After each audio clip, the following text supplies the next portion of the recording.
Hello, my name is Paul Cree. I'm a poet, rapper and storyteller, and today's video we're going to be looking at writing a list poem.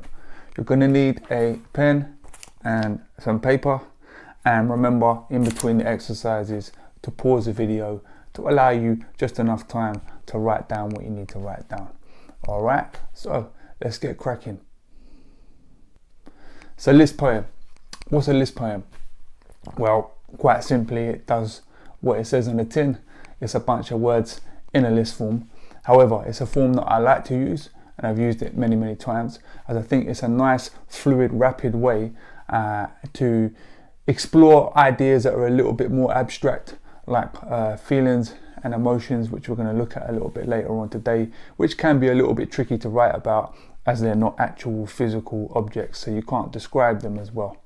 Of course, like the first video where we looked at narrative poem, I'm going to be looking at drawing on your knowledge to be able to write these poems and using all your describing terms and as much as your speech and vernacular as possible. Okay, alright, so first thing we're going to do, so pen and paper at the ready, is a little warm-up exercise. Alright, so you might want to loosen up your hands a little bit. Now you've got, in this first task, let's say 1 minute, and I want you to write down as many words in a list that rhyme with the word door. So as many words that rhyme with the word door. Off you go. So hopefully you've got a few words that rhyme with the word door there. I'll also accept, I'm a rapper, so I love rapping, I love rhyming. Words that half rhyme. So for instance, you can have door and thought. They don't exactly rhyme, but to me, the vowel sound in between the words, or in between the first and end letters, the OO and the OU, they rhyme to me, and it sounds good when you hear them said phonetically.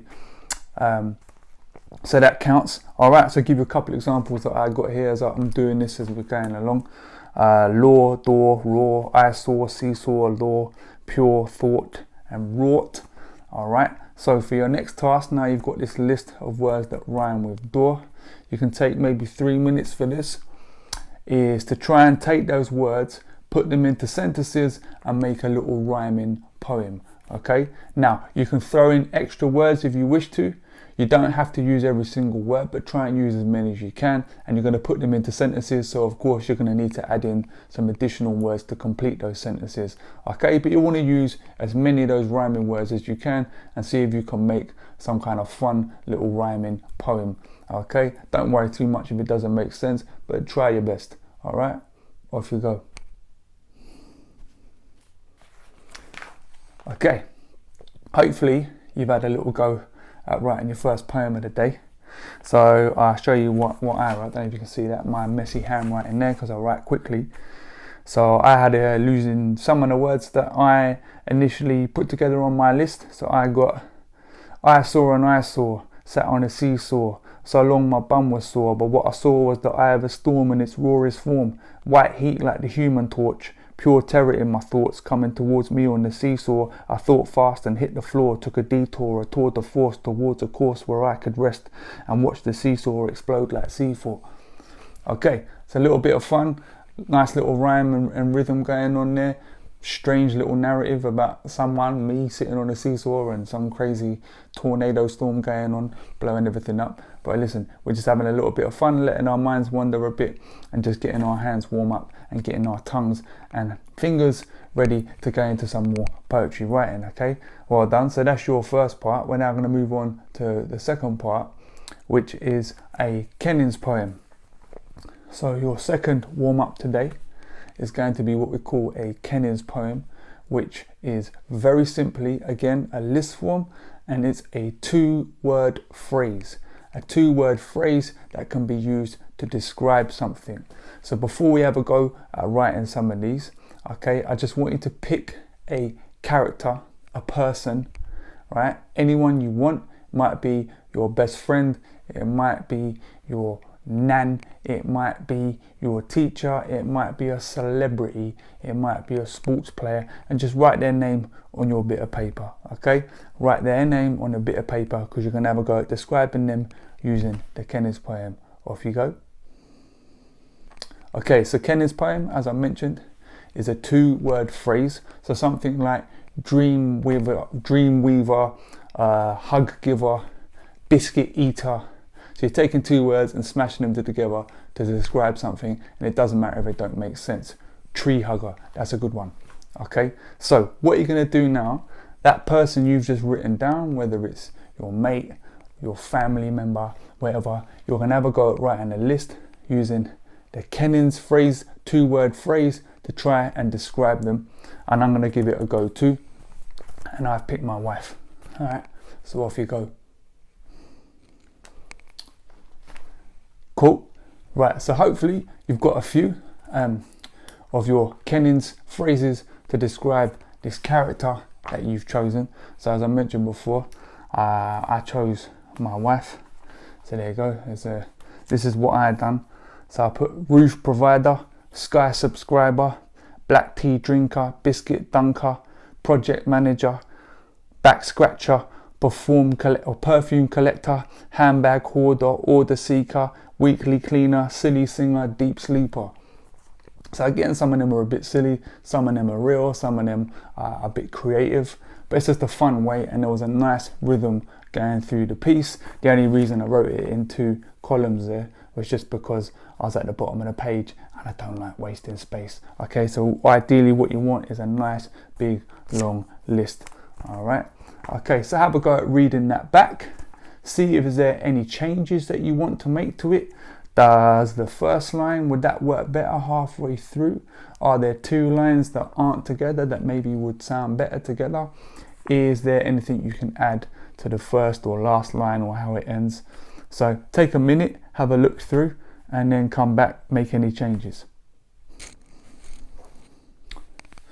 Right, so this next exercise, this is about getting you using metaphors and similes and describing things. Okay, so I want you to pick a specialist subject that you know about. Okay, so like in the video where we looked at a narrative poem, I chose the subject of football as I love football, and I wrote down as much as I could about football. Now I want you to pick a subject, so it might be your area that you live in, it might be a sports team, it might be a celebrity that you like, it might be your school.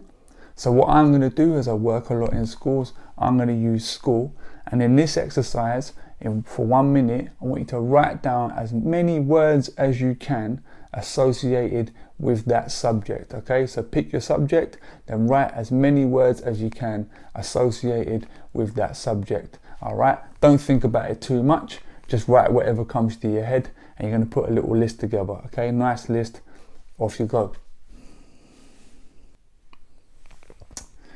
Right, nice. So hopefully now you've got a list of words associated with a subject that you know something about. So what we're going to do now, I want you to look around the room that you're in and pick one object. It can be any object you want.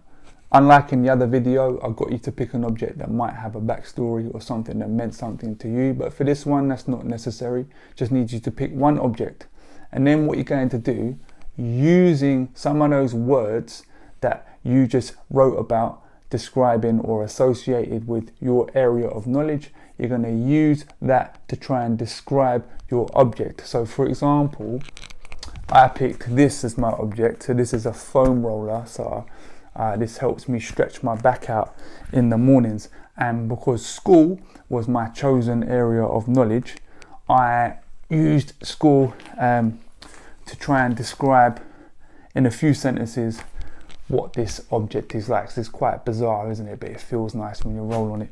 Okay, so I wrote, so remember I'm using school to describe it.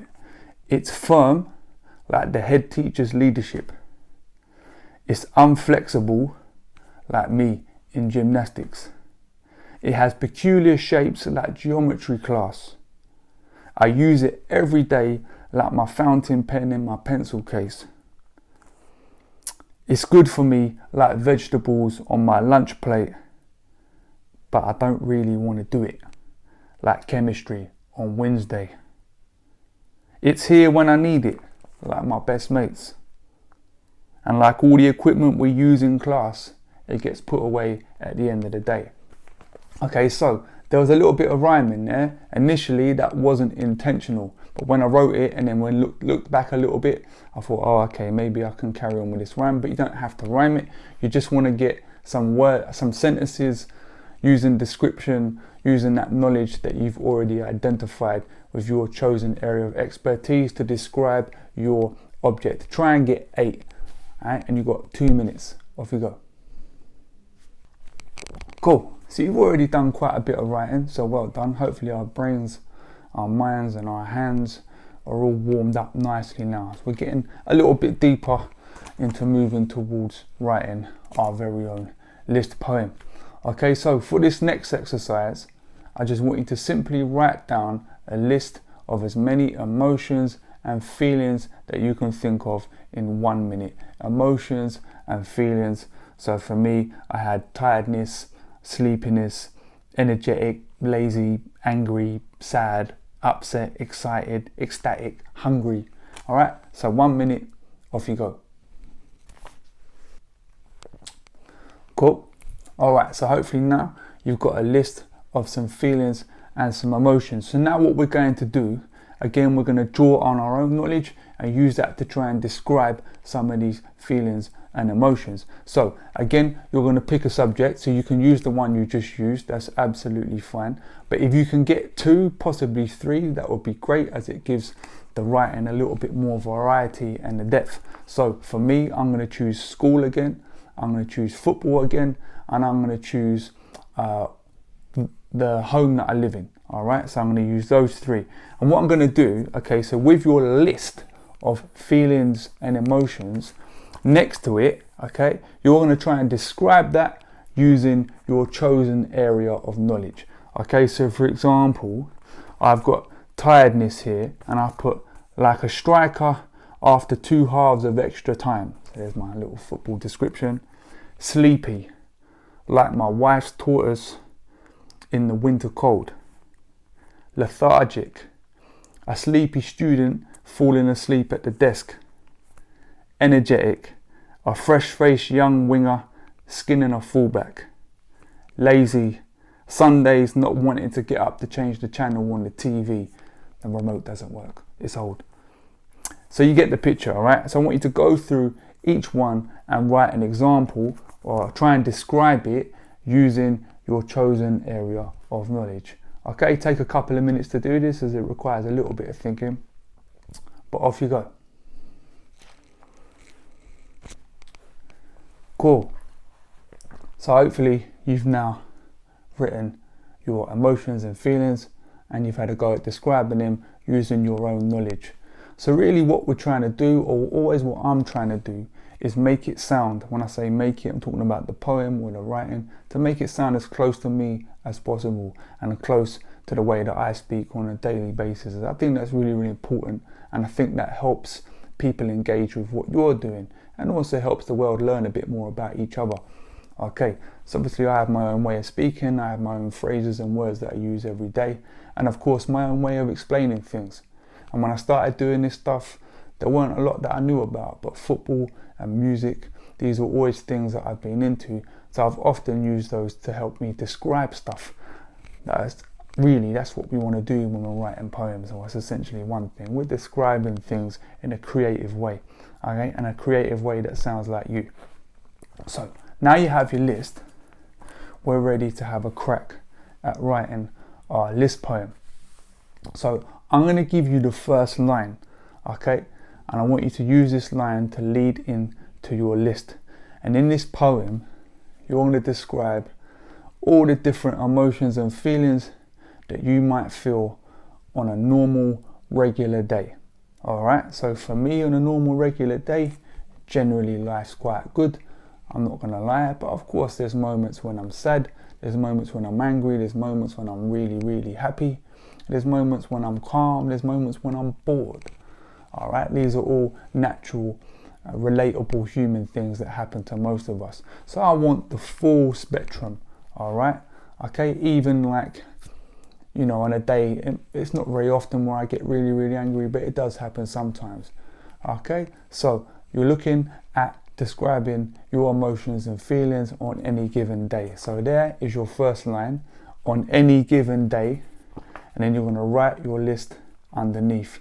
So I'll tell you the first couple that I did, and that got me going into mine. All right, so you're going to use all of that language that you've looked and developed so far in this video, so you can draw on the examples you wrote where you were describing the feelings and emotions that using your knowledge. So you can draw on those. I've used those here. So I've put, on any given day, I'm a fresh-faced winger skinning the fullback, sleepy student asleep at a desk, my wife's face at the sight of an unwashed plate.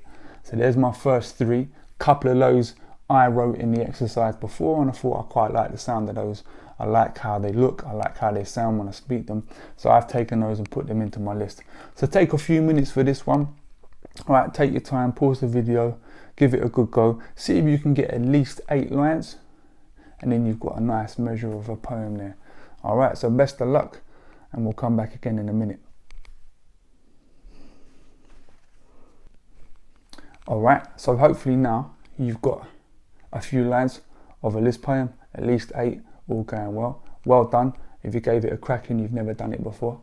Now we're going to take a quick moment to have a look over what we've written. So you're going to read it out to yourself aloud. Try and do this 2 or 3 times. Keep a pen at the ready, all right, and make any corrections. You might want to think, oh, that word doesn't sound that right there. I might want to change that word, replace it, or maybe you want to move a line around. Okay, so we're going to do a quick edit, but remember, we are going to look at editing in a bit more detail in a later video. So take a couple of minutes, read it out loud to yourself, make any changes, and then we'll come back. Off you go. Okay, cool. So hopefully you've got the beginnings of a first draft of a list poem, and that list poem is on any given day how you're feeling and what's going on. And hopefully it sounds a lot like you using your knowledge, your ideas, and your vernacular. So I've been doing this as we've been going along. So I'm going to read you what I wrote for this exercise. Okay, so this is called On Any Given Day. On any given day, I'm a fresh-faced winger skinning the fullback, sleepy student asleep at the desk, my wife's face at the sight of an unwashed plate, the crumpled duvet covering my face, a blistered finger repeatedly pressing the snooze button, the collected centre-back organising the defence, the midfield water carrier quietly going about his business, the teacher marking books long after class is finished, the sound of the bell signalling the end of the day, the jam on the stairway in between lessons, a hole in the backpack, a forgotten PE kit, a brand new replica top from my favourite club, the steam as I settle into a shower midwinter dark and bleak. This is how you'll find me on any given day. Right, so there you go. So it's not perfect, it needs a bit of editing. There's a few things I'd like to change, but we're going to look at that a little bit later on. Okay, so the next video we're going to be looking at writing an ode, which is like a dedication, if you like, to a person or a place. It's going to be fun. Hope you enjoyed it. Nice one.